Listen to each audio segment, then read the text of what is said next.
अगर आप किसी भी कॉम्पिटेटिव एग्जाम की तैयारी कर रहे हैं तो आप अपनी तैयारी अनअकैडमी प्लस से करिए। अनअकैडमी की लर्निंग ऐप को इंस्टॉल करिए, अपना एग्जाम चूज करिए और उसके बाद गेट सब्सक्रिप्शन पर करने के बाद आपको रेफरल कोड की जगह डिस्काउंट कोड एंटर करना है PMYT।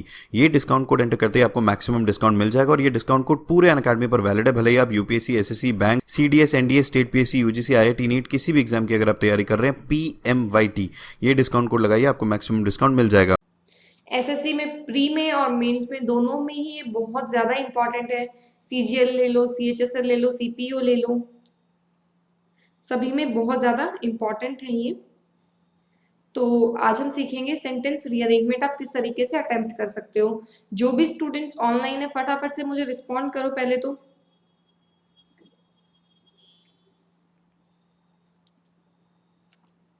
जो भी स्टूडेंट्स ऑनलाइन है रिस्पॉन्ड करो।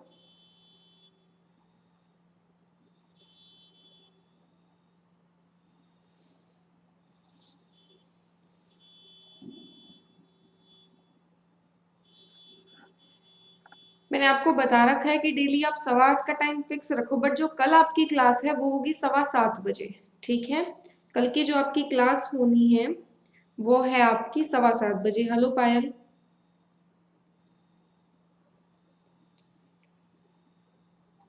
दूसरी चीज ये कि कोई भी आपको डाउट लगे, कोई भी ऐसा टॉपिक आपको लगे कि मैं आपको कराऊं, तो किसी भी वीडियो के, जो भी मेरे सेशन है उनमें किसी भी वीडियो के नीचे आप कमेंट कर दीजिए, मैं वो टॉपिक जो है करा दूंगी।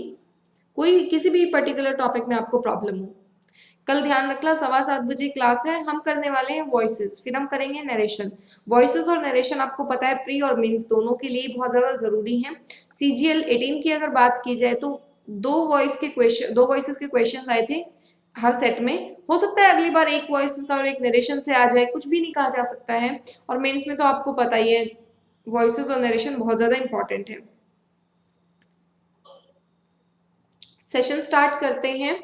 Given below are 4 jumbled sentences, select the option that gives their correct order. आपको वो ऑप्शन करेक्ट सेलेक्ट करना है जो कि उनका करेक्ट ऑर्डर देता है। फटाफट से क्वेश्चन को ऑब्जर्व करो और मुझे बताओ कि क्या आंसर होना चाहिए, करना है।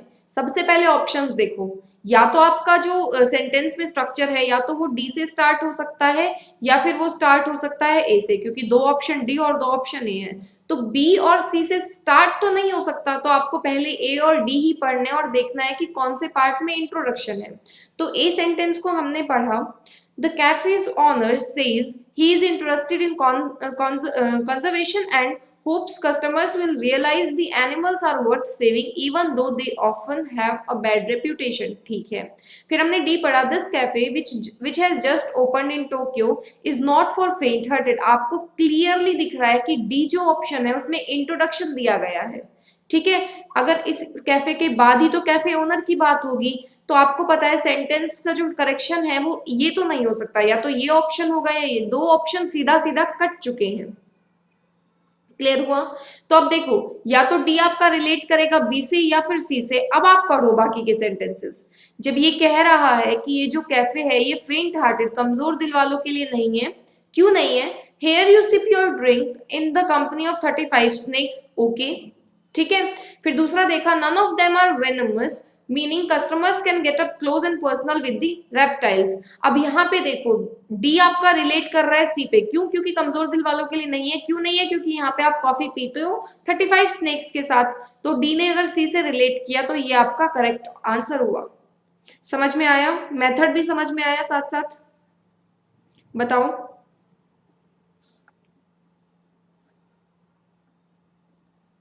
क्लियर हुआ भाई कि किस तरीके से अप्रोच करना है? ऐसा नहीं कि पहले चारों सेंटेंसेस को पढ़ो, ऑप्शंस के अकॉर्डिंग आपको सॉल्व करना है। नेक्स्ट क्वेश्चन पे आगे बढ़ते हैं। देखो अगेन आपके सामने या तो सेंटेंस आपका ए से शुरू होगा या फिर सी से शुरू होगा। क्लियर हुआ?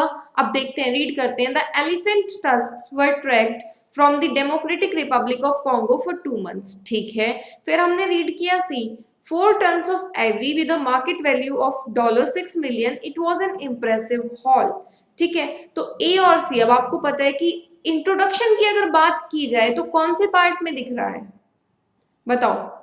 इंट्रोडक्शन की अगर बात की जाए तो कौन से पार्ट में दिख रहा है? नहीं समझ में आ रहा, कोई दिक्कत वाली बात नहीं है, फिर बी सेंटेंसेस को पढ़ो। Customs officials in Thailand say it's the biggest seizure in the country's history. कौन सा सीजर? ये वाला सीजर जो $6 मिलियन का हुआ है ना, तो सी के बाद आएगा बी, सी के बाद आना चाहिए बी, इतना क्लियर हुआ। अब सी के बाद बी कितने सेंटेंसेस में, इसमें तो नहीं है, ठीक है। आपके पास 3 सेंटेंसेस ऐसे हैं जिसमें सी के बाद बी है और सी के तुरंत बाद बी, कितनों में है? सिर्फ एक ही में है, ये हो जाएगा करेक्ट आंसर। क्लियर हुआ? हाँ जी बताइए, क्लियर हुआ?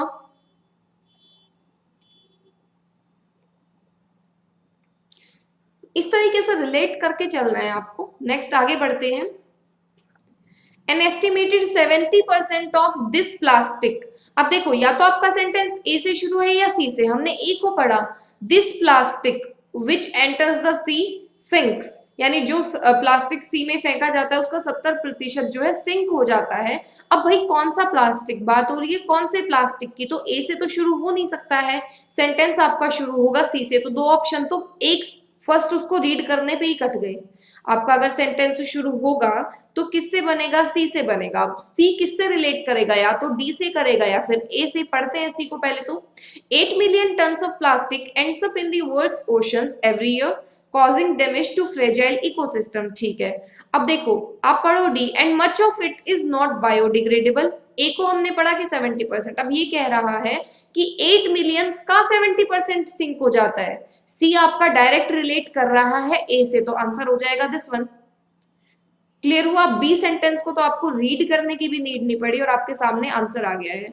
और आप प्रैक्टिस करोगे तो ये आप मात्र 5 से 10 सेकेंड में आप इस चीज को सॉल्व कर सकते हो। क्लियर हुआ भाई? अटेम्प्ट करो, बताओ मुझे कि समझ में आ रहा है या नहीं। और ये एग्जाम के आए हुए क्वेश्चन है, ऐसा नहीं है कि नॉर्मली मैं कोई भी इजी क्वेश्चंस आपके सामने रख रही हूँ, एग्जाम में पूछे गए हैं। चलो नेक्स्ट क्वेश्चन का आंसर आप लोग मुझे बताओगे। 4th आपके सामने है, मुझे फटाफट से आंसर बताओ, फटाफट से मुझे आंसर बता दीजिए कि क्या होना चाहिए। एंड से कभी भी सेंटेंस मतलब शुरू नहीं हो सकता, कोई भी पैराग्राफ एंड से शुरू नहीं होगा। और ए से तो वैसे भी ऑप्शंस में नहीं है, या तो बी से शुरू होगा या फिर सी से या फिर डी से। तो मुझे बताओ कि क्या आंसर होना चाहिए।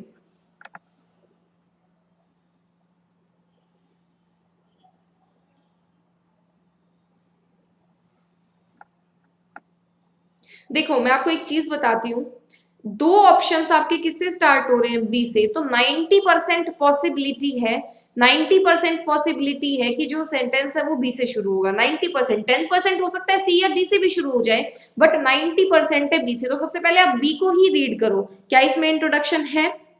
तो around 4 billion people in the world live in physically water scarce area. Scarce मतलब कमी। तो 4 बिलियन जो लोग हैं वो ऐसी जगह पे रहते हैं जहाँ पे पानी की कमी है। ठीक है, पॉसिबिलिटी है, कोई दिक्कत नहीं है। अब आओ रिलेट करने पे, ए को पढ़ो। And 844 million don't have access to clean water close to home according to latest report by WaterAid. कह रहा है कि इतने मिलियन, 4 बिलियन तो वहां रहते हैं जहाँ पानी की कमी है, और इतने मिलियन लोगों को तो क्लीन वाटर मतलब घर के पास क्लीन वाटर की एक्सेस ही नहीं है। समझ में आई ये चीज? तो आपका बी जो है वो सीधा सीधा रिलेट कर रहा है ए से। बी अगर ए से रिलेट कर रहा है तो कितने ऑप्शंस ऐसे हैं जहां पे बी डायरेक्ट ए से रिलेट कर रहा हो? एक ही ऑप्शन है, आंसर आपके सामने है। समझ में आया? ना हमने सी को रीड किया है ना हमने डी को रीड किया है, दो सेंटेंसेस को रीड करके आंसर हमें मिल गया है। आपको बस थोड़ा सा रिलेट करना आना चाहिए।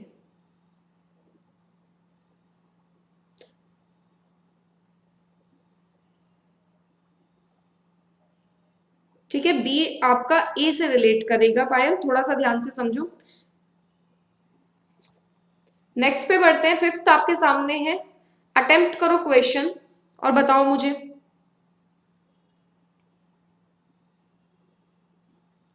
अटेम्प्ट करो और बताओ कि क्या आंसर होना चाहिए।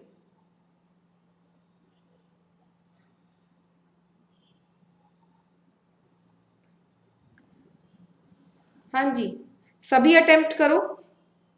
अच्छा, क्वेश्चन नंबर भी डाल देना साथ में ताकि पता लगे।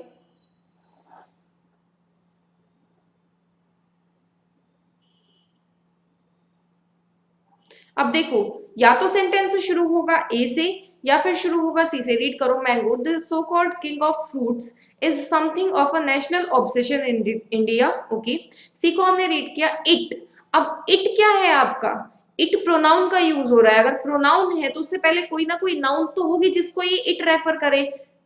तो सी से तो सेंटेंस शुरू होने से रहा, तो ये दो ऑप्शन तो पहले से ही बाहर। 100% श्योरिटी है आपको कि सेंटेंस आपका शुरू होने वाला है ए से। समझ में आया? अगर ए से शुरू हो रहा है, अब देखो, ए या तो डी से रिलेट करेगा, ए डी से ही रिलेट करेगा। क्यों? क्योंकि दोनों ऑप्शन में डी है। तो देखो 2017 prove to be a good year for mango lovers, ठीक है, क्लियर है। अब फिर तुम बी को रीड करो, there was a bumper crop of mangoes in different states. और सी को हमने रिलेट किया, it resulted in price coming down and sales going up. अब तुम एक बात बताओ, अगर बम्पर क्रॉप होगी तो ही तो प्राइस कम होंगे। तो बी आपका रिलेट करेगा सी से, तो ए डी बी सी किस में है? फर्स्ट ऑप्शन में है। समझ में आया? बहुत बढ़िया आकाश, वेरी गुड। तो ये छोटी छोटी चीजें, अब जैसे सी को देखते ही हमने सेंटेंस नहीं पढ़ा पूरा, सिर्फ इट को देख के ये अंदाजा लगा दिया कि प्रोनाउन है तो पहले कोई ना कोई नाउन होगा। तो ग्रामर की बेसिक नॉलेज जरूरी है रीडिंग कॉम्प्रिहेंशन को सॉल्व करने के लिए। पैसेज भी हम सॉल्व करेंगे, क्लोज टेस्ट का एक सेशन हमने किया, आज हमने सेंटेंस रीअरेंजमेंट किया, आगे हम पैसेज भी सॉल्व करेंगे। और पैसेज में आपको मेंस के ही कराऊंगी डायरेक्ट, तो फिर आप देखोगे कि इतना भी डिफिकल्ट नहीं है जितना आप लोग इसको प्रॉब्लमेटिक समझते हो। साउंड नहीं आ रहा है, किसी और को भी प्रॉब्लम हो रही है क्या? 6th क्वेश्चन आपके सामने है। हाँ जी, 6th क्वेश्चन आपके सामने है, मुझे बताओ कि क्या आंसर होना चाहिए। थोड़ा रीड कर लिया करो।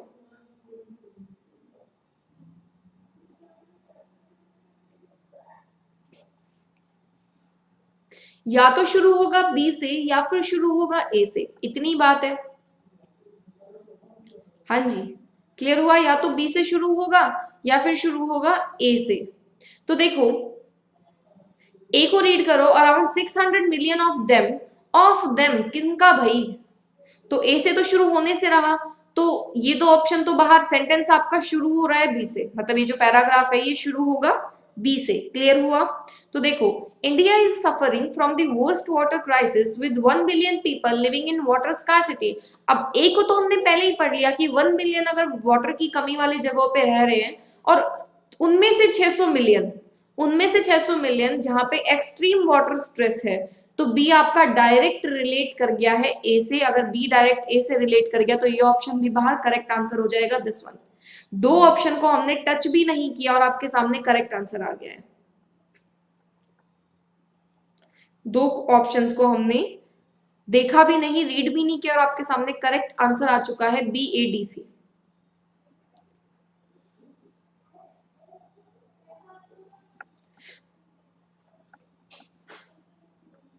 क्लियर हुआ भाई? नेक्स्ट क्वेश्चन पे बढ़ते हैं। 7th क्वेश्चन आपके सामने है।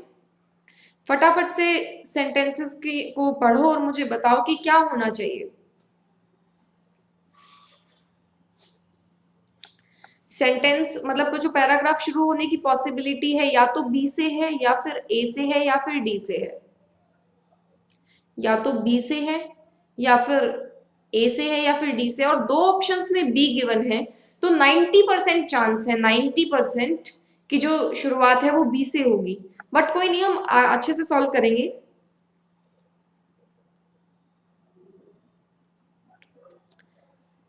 तो देखो, सबसे पहले बी को रीड करो, तो lunar new year of the pig begin on 5th February, ठीक है। ए को हमने पढ़ा, in China thousands of people celebrated it what, नहीं पता, तो कोई नाउन होना चाहिए, तो ए से तो शुरू होगा नहीं।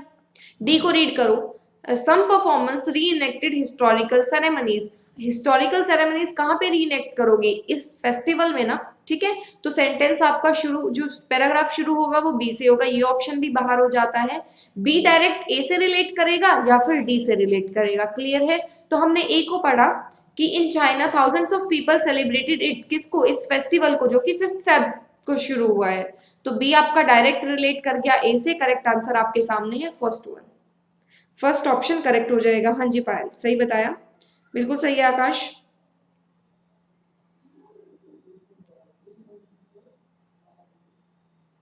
ठीक है, तो इसी तरीके से आपको सभी क्वेश्चंस को अप्रोच करना है। नेक्स्ट क्वेश्चन पे बढ़ते हैं। 7 क्वेश्चंस हम कर चुके हैं अभी तक, सब में हमने सेम अप्रोच रखा है कि ऑप्शंस को कट करो कि क्या नहीं हो सकता, क्या होगा तो बाद की बात है। चलो आगे बढ़ते हैं। 8th क्वेश्चन आपके सामने है, मुझे फटाफट से आंसर बताओ और ऐसे क्वेश्चन नंबर साथ में डाल दिया करो।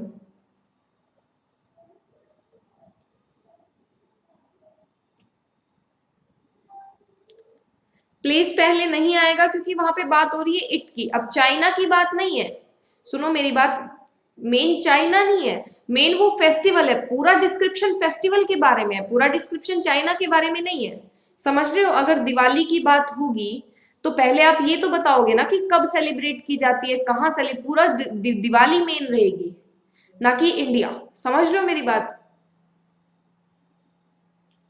8th क्वेश्चन आपके सामने है, बस ये कुछ कंसेप्शन ही दूर करने हैं। या तो ए से शुरू होगा या सी से या फिर डी से, तीन ही पॉसिबिलिटी है। तो सबसे पहले सी को पढ़ो। The USA consist of 50 states including Alaska and हवाई, ठीक है। ए को रीड किया, इट, ए से तो शुरू होने से रहा। इट इज वन, इट का मतलब व्हाट, ये प्रोनाउन है, इससे पहले कोई तो नाउन हो जिसको ये रेफर करे, तो ए से तो शुरू नहीं होगा। डी को हमने पढ़ा, the United states of America. अब मेरी बात को ध्यान से सुनना, पहले आपकी फुल फॉर्म आती है, उसके बाद एब्रीविएशन यूज की जाती है। तो सेंटेंस जो है आपका डी से स्टार्ट होगा, और अगर सेंटेंस डी से स्टार्ट है तो आपके सामने आंसर है, आपको दूसरा कुछ मतलब पढ़ने की जरूरत नहीं है। बहुत बढ़िया, हाँ जी, अरे बहुत हेल्पफुल रहेगा आकाश। ये सीजीएल 18 के प्री के क्वेश्चंस है। और बोलो, सीजीएल 18 का जो प्री हुआ था, टीसीएस ने ही कंडक्ट कराया था, उसी के क्वेश्चंस है ये। 8th का डी आंसर होगा पायल। थोड़ा सा ध्यान से चीजों को समझो। आपको मैंने एक चीज बताई है, पहले फुल फॉर्म आएगी उसके बाद ही तो एब्रीविएशन आएगी। तो सी और डी में कंफ्यूजन है, तो 100% डी से शुरुआत होगी। ए तो रेस से पहले ही बाहर हो गया क्योंकि इट आ चुका है। इट प्रोनाउन से पहले कोई तो नाउन होना चाहिए जिसको ये रेफर करेगा, तो ए तो बाहर। सी और डी में कंपटीशन था, तो सी में तो यूएसए दे रखा है, इसकी फुल फॉर्म किस में गिवन है, डी में। समझ में आया, बिल्कुल सही आकाश, वेरी गुड। चलो नेक्स्ट पे आओ। 9th क्वेश्चन आपके सामने है, मुझे फटाफट से आंसर बता दो। अगेन या तो ए या तो बी या तो डी, इन तीनों में से शुरू होगा। तो बताइए क्या, किससे शुरू होना चाहिए।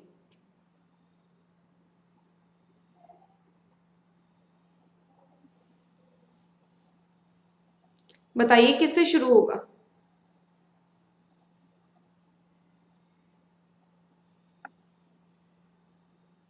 चलो फटाफट से अटेम्प्ट करो और बताओ मुझे। 9th क्वेश्चन आपके सामने है।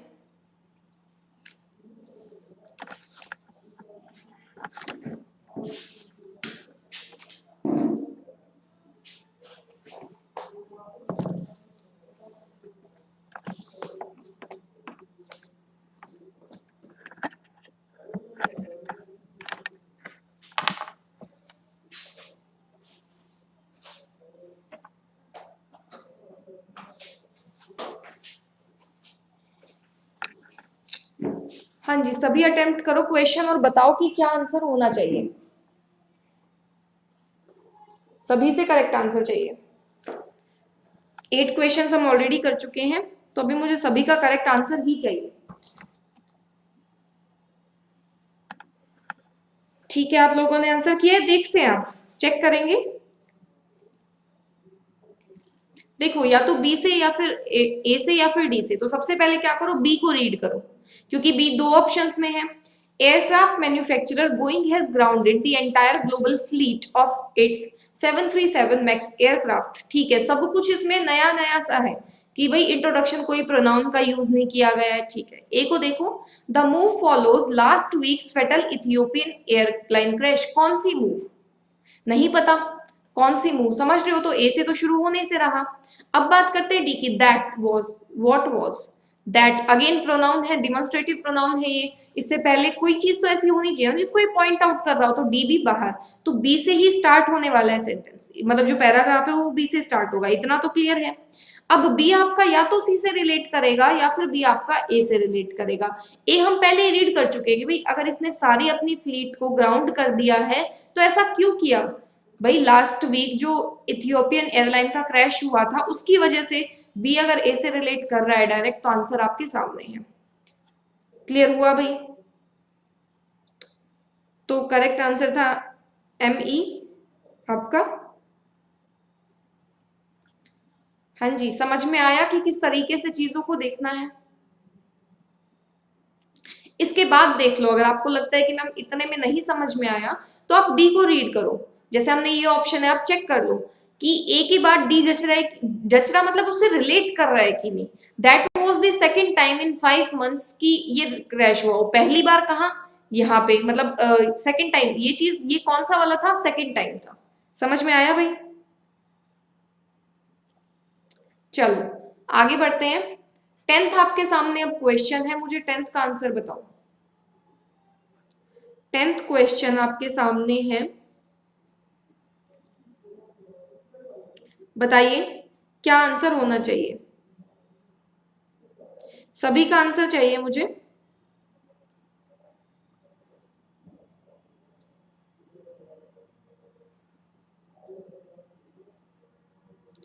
क्वेश्चन नंबर भी डाल दिया करो साथ साथ में। तो देखो, या तो बी से या फिर डी से या फिर ए से, इन्हीं में 3 पॉसिबिलिटी है। सी से तो स्टार्ट हो ही नहीं रहा है। सबसे पहले हम बी को रीड करेंगे। The United states of America holds a dominant position in the world because of its high economic development. ठीक है, सारा इंट्रोडक्शन है। ए से स्टार्ट नहीं होगा क्योंकि इट प्रोनाउन का यूज आ चुका है। डी से भी नहीं होगा, अगेन इट का यूज आ चुका है। तो आपको पता है बी से स्टार्ट होने वाला है सेंटेंस। अब बी या तो आपका ए से रिलेट कर सकता है या फिर सी से रिलेट कर सकता है। तो देखो, it has been a leading producer in both industrial and agricultural goods. तो यहाँ पे किसकी बात हो रही है, यूएसए की बात हो रही है ना। समझ लो ये चीज को, यहाँ पे जो बात हो रही है किसकी, यूएसए की हो रही है। क्यों वो डोमिनेंट पोजीशन को होल्ड करता है, क्योंकि दोनों ही जगह पे वो लीडिंग प्रोड्यूसर है। तो बी आपका अगर डायरेक्ट ए से रिलेट करेगा तो आंसर आपके सामने है। क्लियर हुआ भाई? अगर बी डायरेक्ट आपका ए से रिलेट करेगा तो आंसर आपके सामने है। बहुत बढ़िया आकाश, वेरी गुड पायल। हाँ जी करेक्ट है अनुराग, वेरी गुड। हाँ जी एमी बिल्कुल सही, बहुत करेक्ट है अभिलाषा, वेरी गुड। आगे बढ़ो, 11th क्वेश्चन। अब मुझे सबका करेक्ट आंसर चाहिए इसमें।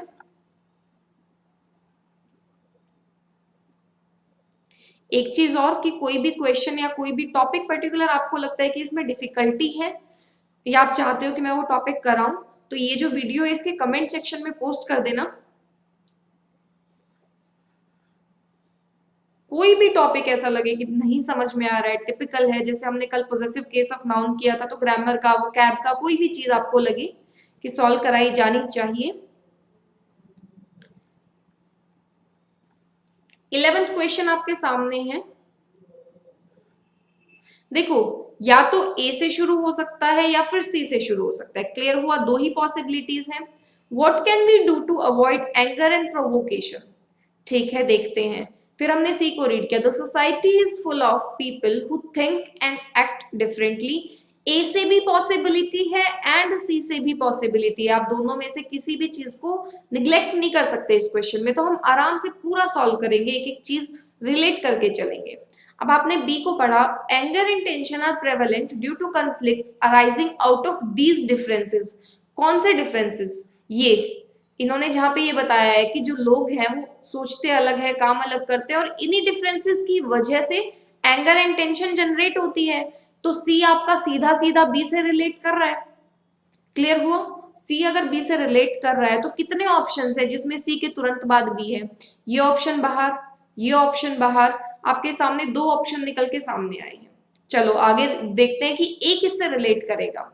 What can we do to avoid anger and provocation? We need to develop in ourselves the capacity for conversion to turn negative experiences into positive thinking. ये इसने इस क्वेश्चन का answer दिया है। कि एंगर और प्रोवोकेशन को अवॉइड कैसे कर सकते हैं भाई, नेगेटिव एक्सपीरियंसेस को आप पॉजिटिव में टर्न कर दो।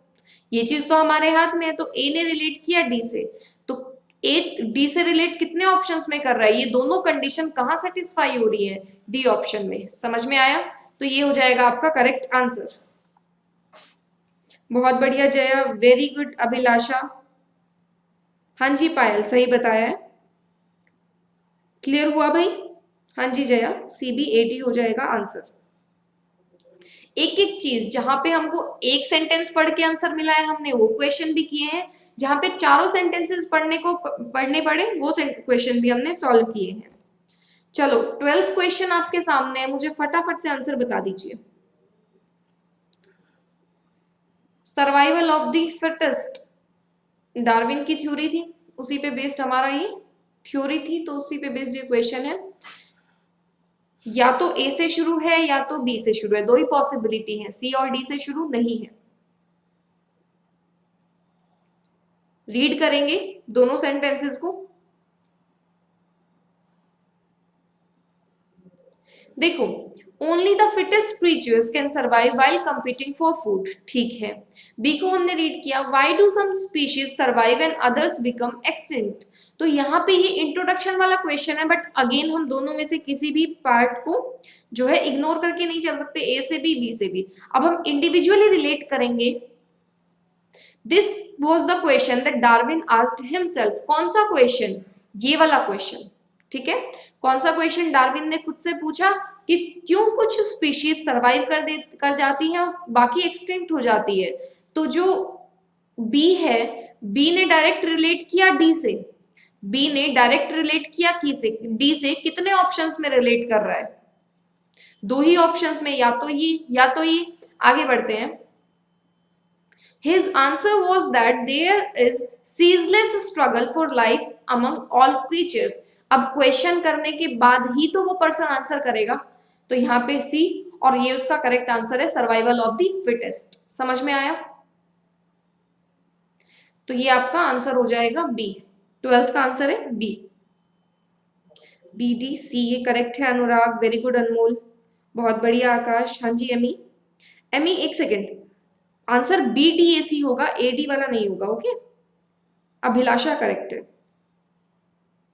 हाँ जी जया, समझ में आ रहा है? अब मुझे ये बताओ कि क्वेश्चंस इजी लग रहे हैं कि डिफिकल्ट लग रहे हैं? और ये इजी वाले क्वेश्चंस अगर आपको मैम इजी लग रहे हैं तो मैं आपको बता देती हूँ, 18 के प्री में ये क्वेश्चंस पूछे गए थे। ऐसा भी नहीं है कि रैंडम कहीं से उठा लिए, सीजीएल 18 प्री में जो जून में कंडक्ट हुआ था।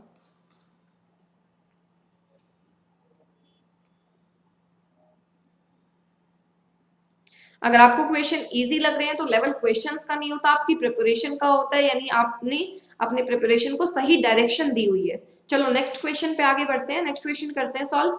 13th आपके सामने है, मुझे फटाफट से आंसर बता दो।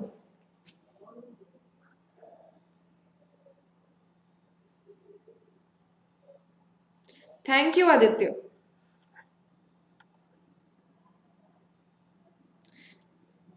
आप सभी को सेम चीज मैं बोलूंगी बार बार कि कोई भी टॉपिक आपको लगता है, पूरी ग्रामर पूरी वो कैब में से कोई भी टॉपिक आपको लगता है कि मैम इस टॉपिक में पर्टिकुलर प्रॉब्लम है, वीडियो के कमेंट सेक्शन में पोस्ट कर देना। अपकमिंग सेशंस में वो डाउट्स को लिया जाएगा। जैसे आपका डेली क्लास ही होती है, 8:15 का टाइम फिक्स है, बट कल हमारी क्लास है 7:15 बजे, जिसमें हम वॉइस करने वाले हैं। प्री और मेंस, सीजीएल, सीएचएसएल, सीपीओ सभी में इंपॉर्टेंट है। चलो 13 देखते हैं। या तो ए से शुरू होगा या फिर डी से, दो ही पॉसिबिलिटी है हमारे सामने, तीसरा तो कोई केस नहीं है। ए को देखो, it was very unusual as boys were not suppose to be out of school at this late hour. What was very unusual, मुझे ये बताओ कि क्या अजीब था। तो ए से तो शुरू होने से रहा, क्लियरली सेंटेंस जो है वो शुरुआत, मतलब उसकी पैराग्राफ की शुरुआत हो रही है डी से। तो देखो डी को हमने रीड किया, mister Oliver the school teacher saw a lonely boy sitting on a rock weeping soundlessly. अब ये चीज क्या थी, अनयूजुअल थी कि नहीं थी? हम ए को रीड कर चुके हैं, ठीक है। तो आपकी जो अनयूजुअल चीज थी वो यही थी। डी आपका डायरेक्ट रिलेट कर रहा है ए से, तो बी और सी को देखने की भी नीड नहीं पड़ी, आपके सामने क्वेश्चन का आंसर आ गया, डी ए बी सी। बहुत बढ़िया अनमोल, करेक्ट है। सिल्वर, बहुत बढ़िया। All the very best Aditya, all the very best.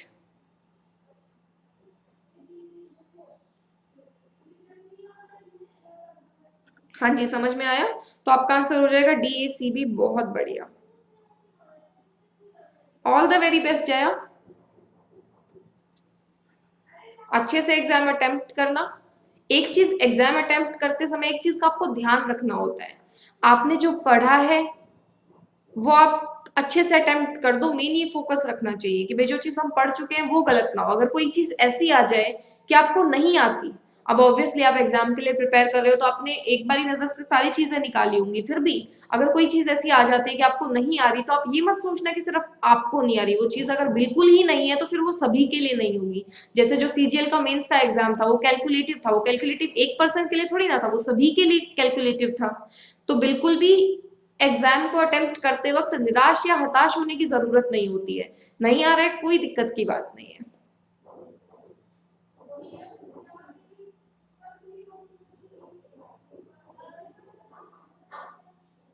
चलो 14th देखो। या तो आपका सेंटेंस ए से या फिर सी से या फिर बी से, ये दो ही पॉसिबिलिटीज है जहां से सेंटेंस आपका स्टार्ट होगा। तो देखो, मुझे आप लोग बताइए कि कहां से सेंटेंस शुरू होने वाला है।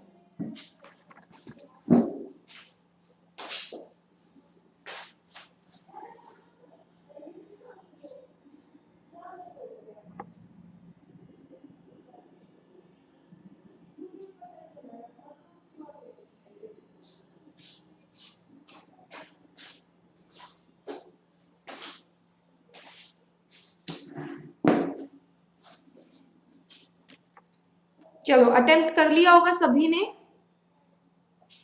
सॉल्व करते हैं।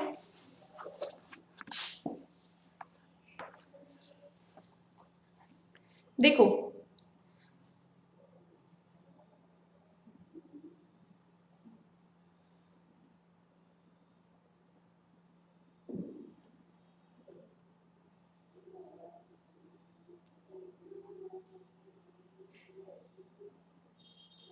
ओके, ठीक है।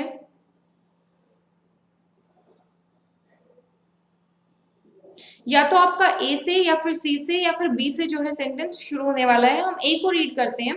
The brain is active too during sleep, sending messages for the heart to beat regularly. ठीक है, ओके। हाउएवर, बी से तो शुरुआत होगी नहीं, हाउएवर से कभी भी सेंटेंस की जो है शुरुआत नहीं हो सकती है, तो बी तो हमने पहले ही कैंसिल कर दिया। अब बात करते हैं सी की। We spend about 1/3 of our time sleeping. Introduction यहाँ पे, अब ये जो स्लीप के दौरान भी ब्रेन एक्टिव रहता है, ये चीज तो बात की बात है। पहले तो इसने यही बताया है कि हम जो 1/3 टाइम अपना सोने में बिता देते हैं। तो कहने का मतलब क्या है, आपका सेंटेंस जो है वो शुरू होगा सी से। तो ये दो ऑप्शन से आंसर हो सकते हैं, ये भी कैंसिल, ये भी कैंसिल। तो सी या तो अब ए से रिलेट करेगा या फिर सी आपका बी से रिलेट करेगा, दो ही पॉसिबिलिटीज हैं। हाँ जी, समझ में आया। तो आपके पास दो ही पॉसिबिलिटीज हैं। बी को रीड करो। However the body utilises the sleeping time effectively, कि देखो 1/3 हम स्लीप सोने में यूज करते हैं, लेकिन उसको भी बॉडी अच्छे से यूटिलाइज करती है। तो सी अगर डायरेक्ट बी से रिलेट कर रहा है तो थर्ड आपका आंसर हो जाएगा। हाँ जी, बताइए। क्लियर हुआ भाई? CBDA बहुत बढ़िया, maximum students correct answer, very good. 15th देखो, 15th का आंसर बताइए। 15th का आंसर बताओ।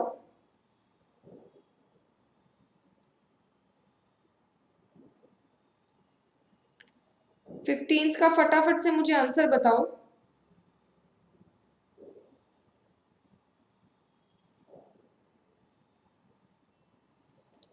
दो क्लासेस हैं, दो क्लासेस हैं जिसमें कंप्लीट हो जाता है। और अगर आपको एक ही क्लास में पूरा देखना है, फिर प्रतियोगिता मंत्रा चैनल पे आप देख सकते हैं, उसमें एक ही वीडियो में सारे रूल्स हैं। अगर आप इसी चैनल पे देखोगे तो आपको दो क्लासेस मिल जाएंगी।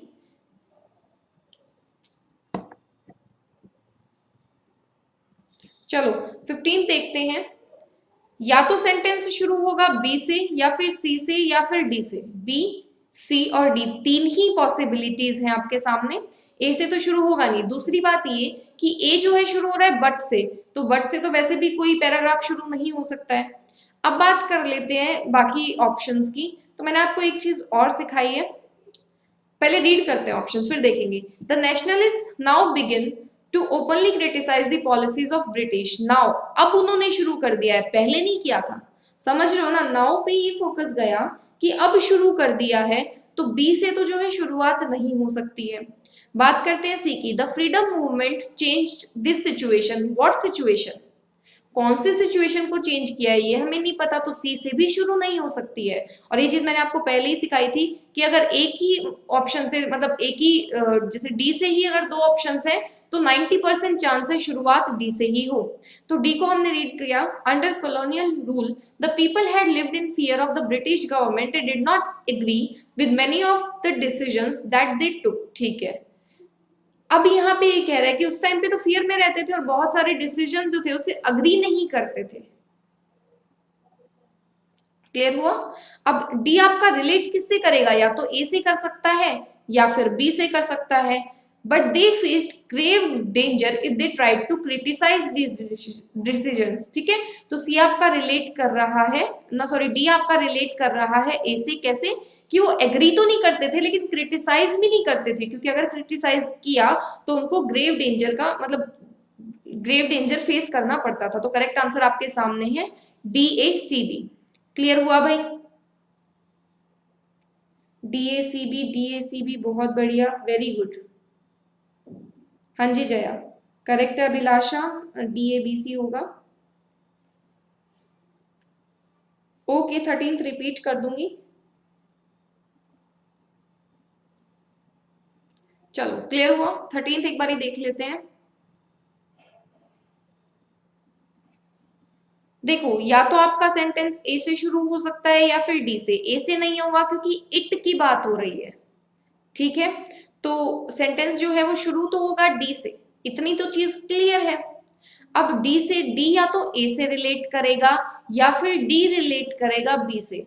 तो डी को हमने पढ़ा, mister Oliver the school teacher saw a lonely boy sitting on a rock weeping साउंडलेसली।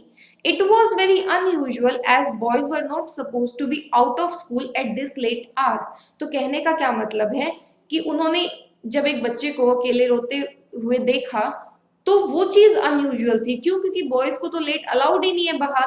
तो जो डी है वो आपका सीधा सीधा रिलेट कर गया है ए से। तो आंसर आपका क्या हो जाएगा, डी ए सी बी। समझ में आया, डी बी से रिलेट नहीं करेगा। अब बी को तुम रीड कर लो। He moved closer to the boy in anger so that he could recognise the miscreant and punish him. कब कब क्लोज मूव करेंगे, जब वो देखेंगे, फिर उनको ये चीज लगेगा कि अलाउड ही नहीं है, उसके बाद ही तो क्लोज मूव करेंगे। समझ में आया भाई। तो ये आपके क्वेश्चंस थे, बाकी हम करेंगे नेक्स्ट सेशन में। अगेन आपको कोई भी डाउट हो, कोई भी टॉपिक आपको लगे कि मुझे कराना चाहिए, तो आप उसको कमेंट सेक्शन में पोस्ट कर देना। अगर आप किसी भी कॉम्पिटेटिव एग्जाम की तैयारी कर रहे हैं तो आप अपनी तैयारी अनअकैडमी प्लस से करिए। अनअकैडमी की लर्निंग ऐप को इंस्टॉल करिए, अपना एग्जाम चूज करिए और उसके बाद गेट सब्सक्रिप्शन पर करने के बाद आपको रेफरल कोड की जगह डिस्काउंट कोड एंटर करना है PMYT। ये डिस्काउंट कोड एंटर करते ही आपको मैक्सिमम डिस्काउंट मिल जाएगा और ये डिस्काउंट कोड पूरे अनअकैडमी पर वैलिड है। भले ही आप UPSC, SSC, bank, CDS, NDA, state PSC, UGC, IIT, NEET किसी भी एग्जाम की अगर आप तैयारी कर रहे हैं, PMYT ये डिस्काउंट कोड लगाइए, आपको मैक्सिमम डिस्काउंट मिल जाएगा।